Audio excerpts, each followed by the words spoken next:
You are watching Concept and Contemporary with our Patron-in-Chief Jagannath Kashyap.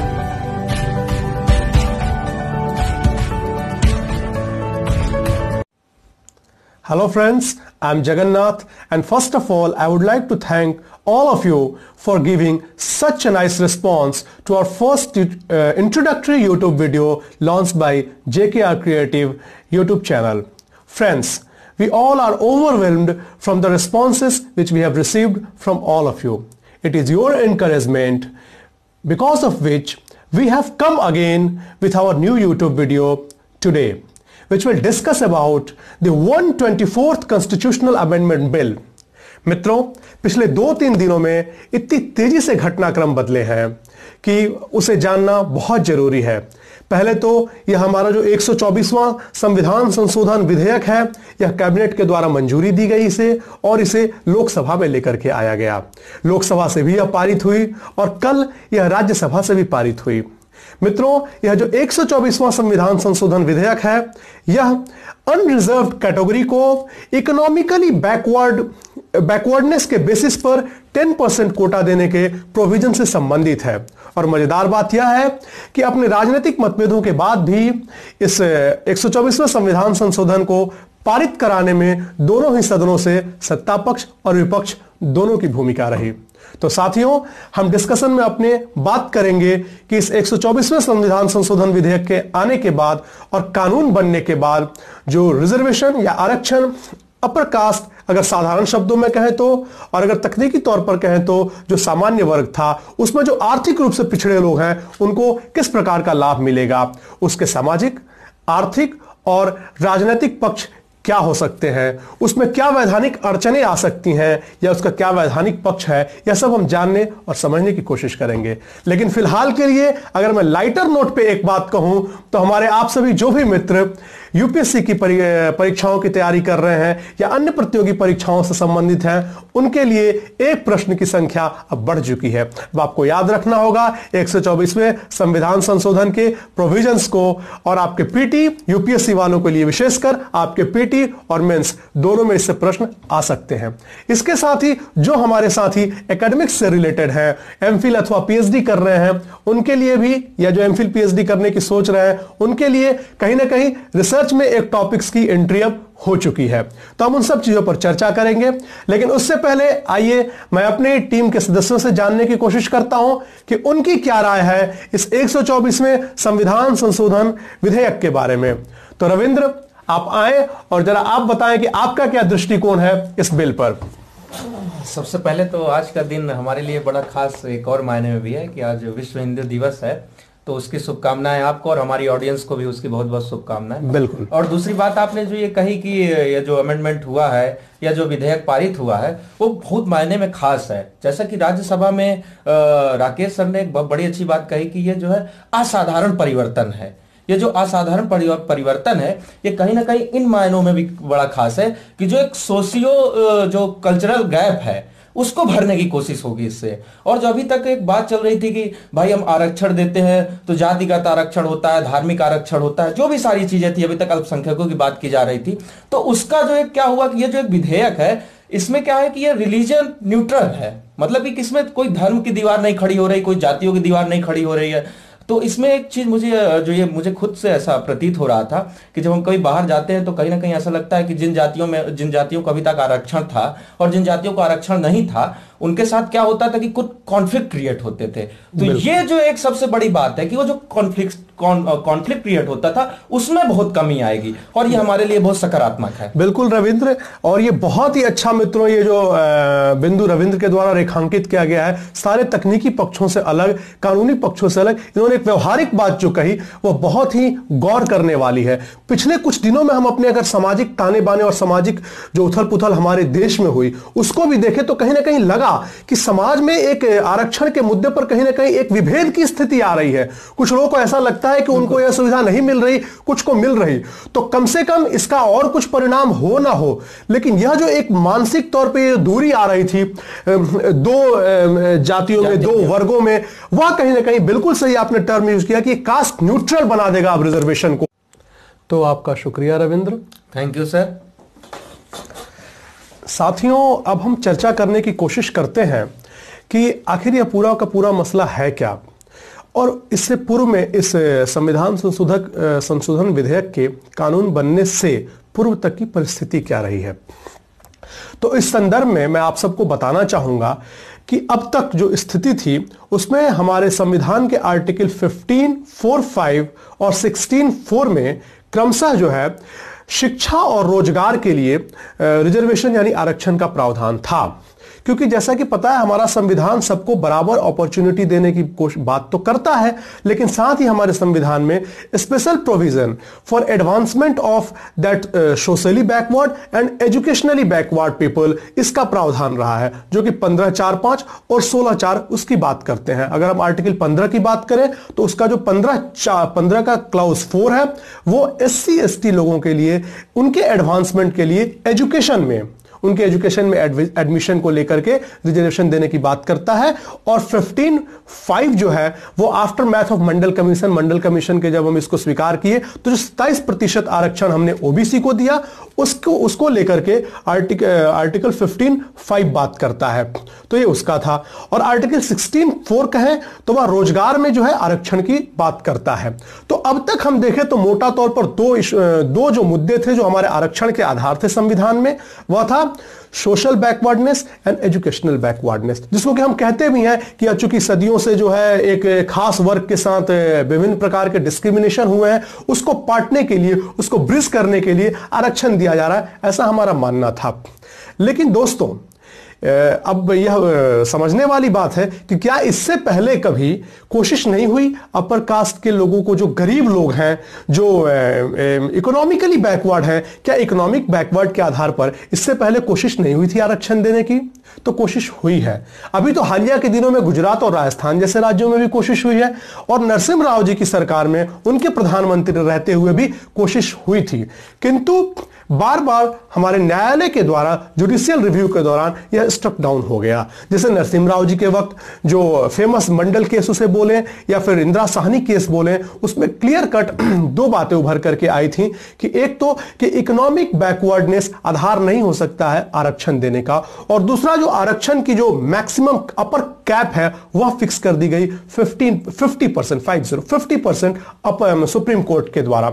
लेकिन अब यहां एक समझने वाली बात यह है, क्योंकि इस चर्चा के दौरान कई जगह यह कहा जा रहा है कि अभी ये जो नया हमारा संविधान संशोधन विधेयक है यह कोर्ट में स्टैंड करेगा या नहीं करेगा। तो उसके लिए मैं स्पष्ट तौर पे आपको बताना चाहता हूं कि जो इंदिरा साहनी जजमेंट है वह कहीं ना कहीं आर्टिकल 16(4) को लेकर के ही वह जजमेंट है, और वह उसी आधार पे है। अब हम समझने की कोशिश करते हैं कि यह जो पूर्व में हमारे द्वारा प्रयास किए गए सरकारों के द्वारा जो इकोनॉमिक बैकवर्डनेस के आधार पर आरक्षण देने की, वह कैसे इस वर्तमान प्रयास से भिन्न है, इसको समझना बहुत जरूरी है। तो साथियों, जो पूर्व में प्रयास की गई, चाहे वो नरसिम्हा राव जी के द्वारा भी की गई हो, वह कानून बनाकर या संविधान संशोधन करके नहीं किया गया, वह नोटिफिकेशंस के द्वारा, सरकारी ऑर्डर्स के द्वारा किए जाते थे। लेकिन आपको यह समझना पड़ेगा कि इस देश में जो मूल गाइडिंग अथॉरिटी है वो हमारा कॉन्स्टिट्यूशन है। तो कॉन्स्टिट्यूशन जब तक आपको यह परमिट नहीं करेगा, constitution he source of authority है हमारे यहां। तो इस बार की जो कोशिश हो रही है वह सोर्स में परिवर्तन करने की कोशिश हो रही है। इस बार हम संविधान में संशोधन करके और संविधान में इस चीज का जिक्र करने हो जाएगा कि जैसे कि हमारा 15(4) में इस जो सोशल बैकवर्ड 15(4), 15(5) और 16(4) सोशल और ये क्या बोलते हैं एजुकेशनल बैकवर्डनेस को कंसीडर कर रहा है, वैसे ही अब एक क्लाउज ऐड हुआ है 6, नोट कीजिएगा, एक क्लाउड ऐड हुआ है 6, 15(6) एजुकेशन में इकोनॉमिक बैकवर्डनेस को स्पेशल प्रोविजन देने की बात करेगा, और 16(6) रोजगार में, एम्प्लॉयमेंट में इकोनॉमिक बैकवर्डनेस के आधार पर स्पेशल प्रोविजन देने के प्रावधान कर रहा है, जिसमें कि 10% आरक्षण इनको दिए जाएंगे। लेकिन अब एक महत्वपूर्ण बात और समझने की है, जब हम बात करते हैं जस्टिस की, जैसा कि इससे पहले भी कई माननीय न्यायालय में जब केस गया है तो यह मुद्दा उठा है कि हमारा जो प्रियम्बल है, प्रियम्बल में जस्टिस वर्ड का यूज किया गया है, और जस्टिस वर्ड प्रारंभ से ही था। कुछ वर्ड ऐसे हैं जो 42वें संविधान संशोधन के बाद जोड़े गए, जैसे सोशलिस्ट, लेकिन जस्टिस वर्ड जब प्रियम्बल बना और हमारे संविधान निर्माताओं ने जब संविधान बनाते वक्त जो प्रियम्बल बनाया उसमें जस्टिस वर्ड था, और क्लियर कट उसमें लिखा गया है जस्टिस का मतलब क्या, तो सोशल जस्टिस, इकोनॉमिक जस्टिस और पॉलिटिकल जस्टिस। तो इस बात को जो लोग बिल्कुल सिरे से खारिज कर देना चाहते हैं कि नहीं बिल्कुल यह कोर्ट में स्टैंड ही नहीं करेगा, उनको यह समझना पड़ेगा कि हमारे न्यायालय इससे पहले भी यह बता चुका है हमें कहीं ना कहीं कि जो हमारा प्रियम्बल है, संविधान है, वह भी कहीं ना कहीं एक गाइडिंग सोर्स के तौर पे यूज होता है, उसका प्रयोग होता है जब हम अपने संविधान को सुप्रीम कोर्ट, चूंकि सुप्रीम कोर्ट हमारे संविधान की मेन इंटरप्रेटिंग बॉडी है, तो सुप्रीम कोर्ट जब इंटरप्रिटेशन करती है और किसी तरह के किसी आर्टिकल को लेकर के कंफ्यूजन पैदा होता है उसके इंटरप्रिटेशन में, तो कॉन्स्टिट्यूशन का जो प्रियम्बल है वह गाइडिंग फोर्स के तौर पे यूज होता है, जिसमें कि जस्टिस वर्ड का यूज है और इकोनॉमिक जस्टिस भी उसमें स्पेशली मेंशन्ड है। तो फ्रेंड्स, आइए अब हम यह जानने की कोशिश करते हैं कि इस संविधान संशोधन यानी कॉन्स्टिट्यूशनल अमेंडमेंट की प्रक्रिया क्या होती है, क्योंकि पिछले 2 दिनों से जिस तरह से गहमा गहमी चली है और जितनी सरगर्मी रही, लोकसभा में देर रात तक चर्चा होना, इस विधेयक को मद्देनजर रखकर ही राज्यसभा के सत्र को एक दिन के लिए बढ़ाया जाना, विपक्ष का हंगामा, सत्ता पक्ष का जोरदार जवाब, ये जितने भी घटनाक्रम हुए, टीवी न्यूज चैनल्स पे लगातार 24 घंटे यही चीजें चलते रहना, तो कहीं ना कहीं आप सबके मन में भी यह कौतूहल होगा कि यह कॉन्स्टिट्यूशनल अमेंडमेंट की पूरी प्रक्रिया क्या होती है। ऐसा ही कौतूहल हमारे टीम के भी एक साथी के मन में है, तो आइए उनके प्रश्नों के माध्यम से आपको समझाने की कोशिश करते हैं कि यह कॉन्स्टिट्यूशनल अमेंडमेंट की प्रक्रिया कैसे होती है। आयुष। Hello sir. सर, प्रश्न मेरा ये है कि जब संशोधन की बात ही हो रही है तो मेरा प्रश्न सीधा ये है कि संशोधन का ये आधार क्या है? बिल्कुल आयुष। सी Ayush, in our constitution there is an article 368. This article 368 empowers our parliament to bring amendment in the constitution or amend the constitution. तो आपने जो आधार कहा, तो ये 368 जो 368 अनुच्छेद है हमारे संविधान का, यही हमारे संसद को यह ताकत प्रदान करता है, एम्पावर करता है कि वो हमारे संविधान में संशोधन लाए या हमारे संविधान में परिवर्तन ला सके। अब आयुष, इसमें 2 प्रक्रिया है। एक तो कि चूंकि कॉन्स्टिट्यूशनल अमेंडमेंट की बात है तो भारत के बारे में कहा जाता है कि Indian constitution is neither too rigid not too flexible. जैसे कुछ देश जैसे यूएसए है, उसका कॉन्स्टिट्यूशन काफी रिजिड है, 1776 में वो आजाद हुए और वहां से लेकर के अब तक जो है सो कि काफी कम उसमें आए हैं, और हम आप जैसा कि देख सकते होंगे संख्या 124वां संविधान संशोधन डिस्कस कर रहे हैं, तो हमारा रिजिड भी नहीं है, फ्लेक्सिबल भी नहीं है। तो इसमें हमने जो प्रावधान रखे हैं कि कैसे 368 के प्रावधान क्या है संविधान संशोधन को लेकर के, उसमें क्या है कि that constitution amendment bill must be passed in both the houses with A special majority. अब जब मैं स्पेशल मेजोरिटी कहता हूं तो 2 बात है, a simple majority of the total membership of the house, and दूसरा क्या है कि it must be passed by majority of 2/3 of the member presence and voting. ये 2 बातें हैं।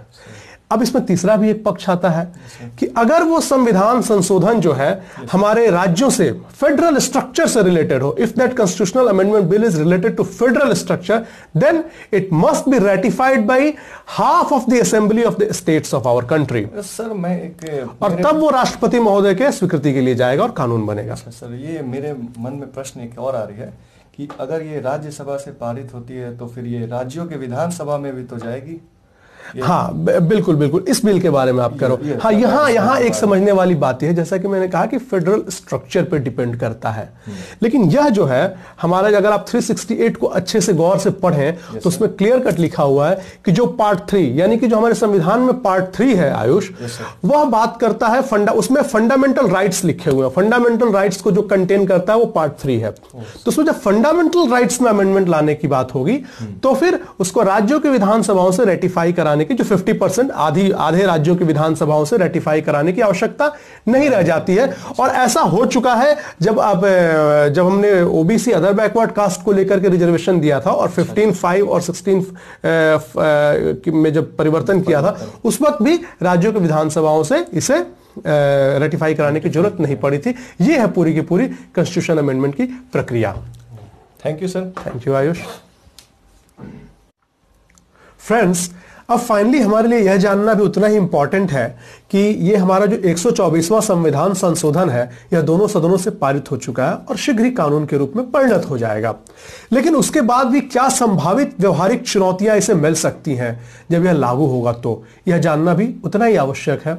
और दूसरी कि ये जो कौन इसके तहत बेनिफिशियरी होंगे, उसको डिटरमाइन करने की क्या एग्जैक्ट क्राइटेरिया सरकार लाएंगी। ऑल्दो अभी एग्जैक्ट क्राइटेरियाज आए नहीं, लेकिन न्यूज के थ्रू जो भी आ रहे हैं, इन सब विषयों को भी लास्टली जानना उतना ही महत्वपूर्ण है। तो इसके लिए मैं अपने साथी गौरव को बुलाना चाहूंगा। गौरव, आए। आप कुछ चैलेंजेस की चर्चा भी कर। जी, मैं बता रहा था कि जो हमारा एक कैप जो है 50% का रिजर्वेशन का जो कैप है, सुप्रीम कोर्ट ने कहा है कि 50% से ज़्यादा रिजर्वेशन नहीं होनी चाहिए। तो उसमें मुझे कहीं ना कहीं लग रहा है कि उसमें सुप्रीम कोर्ट ने जो इंदिरा साहनी का मामला था, उसमें सुप्रीम कोर्ट ने कहा था कि इकोनॉमिकली वीकर होना ही सोली क्राइटेरिया नहीं हो सकता रिजर्वेशन का। हालांकि हमारी सरकार ने संशोधन की है, लेकिन मुझे लगता है कि कहीं ना कहीं शायद सुप्रीम कोर्ट इस पर कुछ अपना रिव्यू करे। हो सकता है कि कुछ उनका फैसला आ सकता है, पक्ष या खिलाफ दोनों फैसला आ सकता है। ये जो आप इंदिरा साहनी को कोट कर रहे हैं, मैंने पूर्व में भी अपने इसमें बताया था, अपने जब मैंने प्रारंभ किया था इस डिस्कशन का। तो लेकिन वो जो एक आशंका है गौरव, वो कहीं ना कहीं तब की है जब कि ये संविधान में उसका दायरा नहीं था। तो शायद वो कोर्ट का ऑब्जर्वेशन जो 16(4) जो गया था इंदिरा साहनी केस, उस पर 16(4) पे जो कोर्ट ने बोलते हुए कहा था कि इकोनॉमिक बैकवर्डनेस या इकोनॉमिकली वीकर सेक्शन जो होता है वो सोलली जो है सोल क्राइटेरिया नहीं हो सकता है। लेकिन गौरव, अगर उस संविधान, तो उसके पीछे दलील ये हो सकती है कि चूंकि संविधान में दिया हुआ नहीं है, क्योंकि संविधान में बदलाव का काम तो सर्वोच्च न्यायालय का है नहीं। जी, लेकिन अगर संविधान में उसका ऑलरेडी प्रावधान है, तब अब क्या होगा ये फिर देखने वाली बात, क्योंकि उस वक्त संविधान में ये प्रावधान नहीं था, इसलिए शायद सुप्रीम कोर्ट ने स्ट्रक डाउन किया। बिल्कुल, ये बहुत इंटरेस्टिंग हो गया, देखने वाली बात होगी। बिल्कुल। और एक और बात है, जहां तक हम इसके आते हैं कि इस प्रावधानों को जो लागू किया जाएगा, उसके लिए जो सरकार, हालांकि अभी तक नोटिफिकेशन सरकार ने जारी नहीं की, तो अखबारों में जो कुछ समाचार आ रहे हैं उसके आधार पर ही हम कह सकते हैं कि सरकार ने 4-5 प्रकार की क्राइटेरिया रखी है। जैसे कि 8 लाख से कम की इनकम होना चाहिए, सालाना इनकम एनुअल, और 5 एकड़ से कम की भूमि होनी चाहिए, एग्रीकल्चरल लैंड, 5 एकड़। और म्युनिसिपल कॉर्पोरेशन के अंतर्गत यदि आ रहे हैं तो 100 यार्ड की लैंड होनी चाहिए, और नॉन म्युनिसिपल कॉर्पोरेशन में 200 यार्ड तक की लैंड होनी चाहिए। एक उसमें थोड़ा नोटिफाइड म्युनिसिपल एरिया है, तो कितना होना चाहिए? 200 यार्ड, मतलब म्युनिसिपल एरिया में 100 यार्ड और नॉन म्युनिसिपल एरिया में 200 यार्ड। 200 यार्ड रेसिडेंशियल की बात कर रहे हैं आप। तो इसमें मुझे कहीं ना कहीं ये लग रहा है कि एक तो जैसे कि दो जो क्राइटेरिया है, तो 5 एकड़ भूमि और 8 लाख, इन दोनों में भी कहीं ना कहीं द्वंद्व है कि क्या 5 एकड़ भूमि ही होना ही वो 8 लाख तक तो पहुंच नहीं पाएगा। तो कैप में भी कहीं ना कहीं कुछ डिफरेंसेस लग रहे हैं। और एक और बात, यदि हम 8 लाख की कैप रखें, तो जो भी अनरिजर्व कैटेगरी में पहले से आते थे, उसमें से आने वाले 90% इस कैटेगरी के अंतर्गत फॉल करेंगे। तो इसके बाद क्या होगा कि यदि हमने जहाँ की शैक्षणिक और नौकरियों में आरक्षण की बात की है, शैक्षणिक संस्थानों और नौकरियों में, अब नौकरियों में यदि वो जो 50% अनरिजर्व कैटेगरी वाले थे, और उसको यदि इस 10% के अंदर उसमें से 90% फॉल करेंगे, तो निश्चित रूप से इसका क्राइटेरिया, इसका जो मतलब होगा, इसका मतलब भीड़ बढ़ जाएगी, भीड़ बढ़ेगी, भीड़ ही नहीं बढ़ेगी, इसका जो कट ऑफ होगा वो भी कहीं ना कहीं जनरल से हाई भी जा सकती है। तो आपका कहीं ना कहीं बिल्कुल सही है कि हम जो सोच कर ये आरक्षण दे रहे हैं, वो वास्तव में वो पर्पस सर्व होगा भी कि नहीं होगा, ये आप जो कहना चाह रहे हैं, शायद जो मैं समझ पा रहा हूँ। बिल्कुल, क्योंकि अभी हम आप देखें तो हमारा जो इनकम टैक्स का जो भी आंकड़े भी हैं, उसमें भी देखने वाला होता है कि कितने लोग ऐसे हैं जो 8 लाख से ऊपर अपना इनकम डिस्क्लोज करते हैं। तो ऐसा संख्या बहुत ज्यादा जो उसके नीचे के हैं। तो एक बात तो सही है, हो सकता है कि पता चला इसी का कट ऑफ ऊपर चला जाए। तो ये बहुत मजेदार होगा देखना कि जब इम्प्लीमेंटेशन में आता है, तो जिस थॉट के साथ, जिस ध्येय के साथ ये आरक्षण दिया जा रहा है, वो कितना पर्पस सर्व कर भी पाएगा या नहीं, क्योंकि लोग तो वही है। बिल्कुल। अभी वो 50% है, उसमें कहीं एक अच्छा खासा क्राउड ये 10% के लिए एलिजिबल होगा, तो देखना होगा ये। और दूसरी बात गौरव जो मैं कहना चाहता हूं कि आम चर्चाओं के क्रम में ये भी एक उभर करके आया, जो छोटा सा पॉइंट मैं ऐड करना चाह रहा हूं कि अब आप देखिए कि ओबीसी के लिए जो क्रीमी लेयर का है, कि आप नॉन क्रीमी लेयर बन जाएंगे, तो क्रीमी लेयर तक के लिए नॉन क्रीमी का 8 लाख है, 8 लाख पर एनम जिनका होगा, ऐसे नीचे होना चाहिए नॉन क्रीमी के लिए, और वही एलिजिबल होते हैं। अब ये उनके लिए है, और आप ये अनरिजर्व के लिए भी यही ला रहे हो इनकम, जबकि ओबीसी के साथ एक और है कि वो सोशली भी बैकवर्ड है। तो आप कहीं ना कहीं अब तो ये पैरिटी पे आ जाएगा कि 8 लाख उसका भी जो सोशली रूप से भी पिछड़ा है, 8 लाख उसका भी सोशली रूप से पिछड़ा नहीं हुआ है। तो कहीं ना कहीं जो एक्स्ट्रा इंसेंटिव की जो बात हो रही थी for advancement of those who are socially deprived, तो वो फिर मसला उठ सकता है कि भाई उनको फिर एक्स्ट्रा एडवांटेज कहां रहा। तो ये भी देखने वाली बात होगी। तो कुल मिलाकर के ये हमारी तरफ से एक छोटी सी कोशिश थी साथियों, हमारी तरफ से एक आकलन करने की कोशिश थी। या कितना आपको लाभप्रद हुआ, या आप अपने कमेंट्स में हमें बताएंगे। हमारी तरफ से, हमारी टीम की तरफ से हमें देखने के लिए और हमारे प्रोत्साहन के लिए आपको Hey guys, thanks for watching our YouTube channel JKR Creatives. Also subscribe our channel, like it, share it. and give your valuable suggestion in comment box regarding the topics which you want to be covered in our upcoming videos. And yes, don't forget to hit the bell icon.